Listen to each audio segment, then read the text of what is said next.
शुरू करेंगे बच्चे, उससे पहले आप लोग ये 14 टॉपिक कंप्लीट कर लीजिए। अब क्वेश्चन आता है आप लोगों के दिमाग में कि सर मैथ्स में स्कोर नहीं बढ़ रहा है, लास्ट टाइम 1 महीने में क्या करूं? बहुत सारे डाउट हैं सर, मॉक में स्कोर, मैं 4-5 क्वेश्चन बोलूंगा, इन्हीं में से आपके डाउट होंगे। सर मॉक में स्कोर नहीं बन रहा है, सर मैथ सारा पढ़ लिया लेकिन कॉन्फिडेंस नहीं आ रहा है, सर मैथ्स में स्कोर नहीं बढ़ रहा है, सर मैथ कैसे कंप्लीट करें, सर मैथ का रिवीजन कैसे करें, सर मैथ में 10-12 पे ही स्कोर अटक रहा है, कैसे इसको आगे बढ़ाएं, सर कभी कभी मॉक में मैथ में 17-18 क्वेश्चन पहुंच जाते हैं, कभी कभी 14-15 रह जाते हैं, ये समझ में ही नहीं आ रहा है कि मैथ मेरा अच्छा है या बेकार है।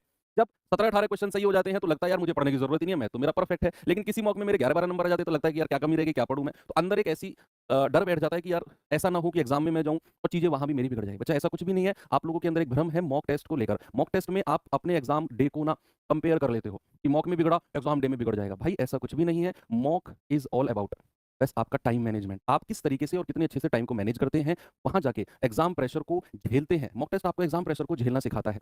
मॉक टेस्ट के स्कोर से कभी भी आपको चिंतित होने की जरूरत नहीं है। जो भी क्वेश्चन मॉक टेस्ट में नहीं हो रहे हैं बस उनको नोट डाउन कर लो या फिर उनको देखो कि किस तरीके से ये आगे सॉल्व आउट होंगे, दैट्स ऑल। अब हम और क्या कर सकते हैं, देखो आपका जो रेगुलर रिवीजन चल रहा है उसे चलने दो। ये जो मैं अब सीरीज कराऊंगा ये अलग से ऐड ऑन करना है आपको अपने टाइम टेबल में। भाई कुछ भी हो, कहीं से भी टाइम उधार लेके आओ, कैसे भी करो मुझे नहीं पता, लेकिन ये अलग से, मैं ये नहीं कह रहा हूं जो आप मैथ्स पहले पढ़ रहे थे उसको बंद कर दो, सारी कॉपी किताब साइड हटाओ और ये करो, नहीं, वो आपका चलते रहना चाहिए। आपका जो आपने सिलेबस कंप्लीट किया उसे पीछे से कर कंप्लीट करते आओ, कोई टेंशन नहीं है बिल्कुल भी। आप प्रैक्टिस सेट लगा रहे हो, आप गोल्डन सीरीज 40 प्रैक्टिस सेट की जो बुक मैंने आपको प्रोवाइड कराई है, मार्केट में है, सभी लोगों के पास ऑलरेडी वो पहुंच चुकी है, तो वो उसे कर रहे हो, करते रहो। लेकिन साइड बाय साइड आपको रेगुलर 1 घंटा 10-12 दिन देना है। मैं 10-12 क्लासेस करूंगा सफिशिएंट है। तो लगभग हम 10 से 12 क्लासेस करेंगे रामबाण सीरीज में, ठीक है। बाइलिंगुअल क्लासेस होंगी, बिल्कुल टारगेट स्टडी होंगी। तो टारगेट मैं उन टॉपिक चैप्टर्स को भी नहीं, मैं उन टॉपिक्स को टारगेट करूंगा जो एग्जाम में रिपीटेडली पूछे गए हैं और उनकी शॉर्ट ट्रिक्स वगैरह, ठीक है। तो कुछ 10-12 क्लासेस होंगी, 10-12 ही टॉपिक होंगे, 14 टॉपिक पहले हैं, लगभग 11 टॉपिक और मानो तो टोटल 25 टॉपिक हो जाएंगे। अगर आप मेरी सलाह मानोगे तो ये 25 टॉपिक पे आपकी बिल्कुल हाई कमांड होनी चाहिए एग्जाम में जाने से पहले। कुछ रिवाइज हो ना हो, कहीं कॉन्फिडेंस आए ना आए, ये 25 टॉपिक का कॉन्फिडेंस आपके अंदर, हर बच्चे के अंदर होना चाहिए जब वो एग्जाम हॉल के बाहर खड़ा हो। मैथ्स को लेकर मैं गारंटी से कह सकता हूँ आपका जो रिवीजन चल रहा है उधर वो बेस्ट है, ऐसा नहीं है उसको बंद करना है। मैं फिर कह रहा हूँ बंद नहीं करना, उसे चलते रहना है। ये तो आपका जो कॉन्फिडेंस मैथ्स में गिरा है ना चीज़ों को लेकर, तो अक्सर आपके क्वेश्चंस गलत हो जाते हैं कि उन चीज़ों को कॉन्फिडेंस देने के लिए, उन चीज़ों के लिए आपको कि भाई हाँ ये चीज़ अगर हमारे प्रैक्टिस में एड ऑन हुई है तो डेफिनेटली हमारा एग्जाम बहुत अच्छा जाने वाला है, ठीक है। ऐसा नहीं है मैंने बच्चे कुछ भी 11-12 टॉपिक उठा लिया और मैं आपको करा दूंगा, नहीं, ये वो टॉपिक है जिन पे बहुत रिसर्च की गई है और जो क्वेश्चन आपके पास आएंगे बहुत रिसर्च करके आएंगे। अब टाइम क्या रहेगा बच्चे, वही हमारा जो हमारे प्रैक्टिस सेट का टाइम शाम के 6 बजे होता है ना, तो वही टाइम हम लोग रखेंगे। जो आज की क्लास का भी टाइम था और जो 20 प्रैक्टिस सेट हमने किए थे उनका भी वो टाइम था। तो ये 6 बजे का टाइम, शाम के टाइम हम लोग रखेंगे। और ऐसा नहीं है क्लास 1 घंटे चलेगी, 1.5 घंटे चलेगी, वो डिपेंड करेगी टॉपिक पे। कोई क्लास 40 मिनट भी हो सकती है, कोई क्लास हो सकती है 1.5 घंटे भी हो सकती है। 40 मिनट से 1.5 घंटे के बीच में, 1.5 घंटे तो मैक्सिमम है, 1.25 घंटे में एक सिंगल, कोई मान लो बड़ा टॉपिक है, ये 2 टॉपिक को मैंने कंबाइंड करा दिया, उन 2 टॉपिक पे मैक्सिमम क्वेश्चन मैं प्रैक्टिस कराऊंगा आपको, ये बात तो श्योर है। मान लो कोई एक सिंगल टॉपिक मैंने उठा लिया आपको कराने के लिए, ऐसे ना उस पर 4-5 क्वेश्चन कराऊं, खत्म हो गया। उस पर मैं मल्टीपल प्रैक्टिस करूंगा, लगभग 15-16 क्वेश्चन, आपको कहीं से ढूंढने की जरूरत ही नहीं है क्वेश्चन उस पर, ठीक है। तो ये चीज़ का जिम्मेदारी तो मेरी है, बाकी और सब्जेक्ट पे कमांड आपको बनानी है बच्चे। इस बार सिलेक्शन लेना है, ये प्रॉमिस आप मुझसे करो और कमेंट में रेड हार्ट डालो जिन लोगों को इस बार सिलेक्शन की जिद है कि भाई ये जो सम्मान समारोह 28 को हो रहा है ना, ये होने दो, दुख नहीं मनाना है जिनका नहीं हुआ। अगले सम्मान समारोह में मुझे आप लोगों की प्रेजेंस चाहिए। मैं अपने पास एक मैसेज चाहता हूं आप लोगों का कि सर सिलेक्शन हो गया। वो दिन आपका भी आने वाला है बच्चे।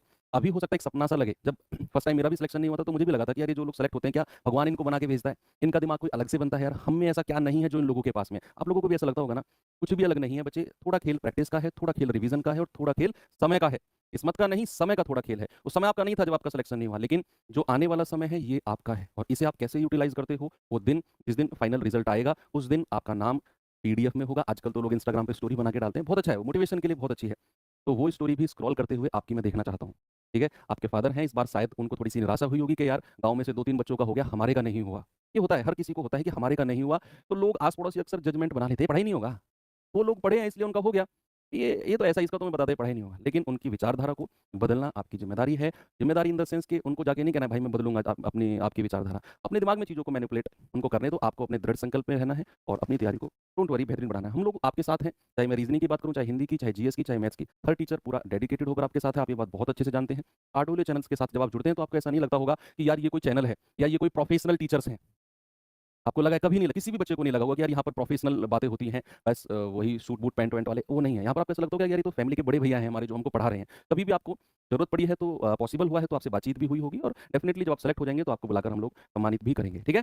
तो चलिए उस दिन का इंतज़ार करिए और अब हमारी जो मुलाकात होगी बच्चे गणतंत्र दिवस को होगी और शाम 6 बजे। टॉपिक भी मैं आपको बता देता हूँ, चलो।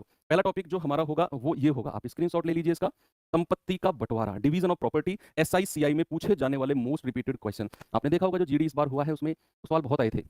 एक व्यक्ति अपने 2 बेटों के बीच में पैसा बाँटता है, चक्रवृद्धि ब्याज पे भी आता है वो क्वेश्चन, साधारण ब्याज पे भी आता है और किस ट्रिक से वो होता है ना? उनकी मैं ट्रिक भी बताऊँगा, ऐसा नहीं मैं सवाल लेके आया और लॉन्ग मेथड से आपको करा दिया, लो भाई कर लेना। उनकी ट्रिक, शॉर्ट ट्रिक पे मेरा ज़्यादा फोकस रहेगा, क्योंकि हम डायरेक्ट टारगेट स्टडी कर रहे हैं और टारगेट स्टडी में हमारा फोकस है टू द पॉइंट बातें करना। तो मैं आपको बिल्कुल ट्रिक से बताऊँगा कि ये सवाल ऐसे-ऐसे, इसको यहाँ पे रखो और शायद पेन उठाने की भी ज़रूरत आपको ना पड़े। ओके? तो इसी तरह के टॉपिक्स शुरू होने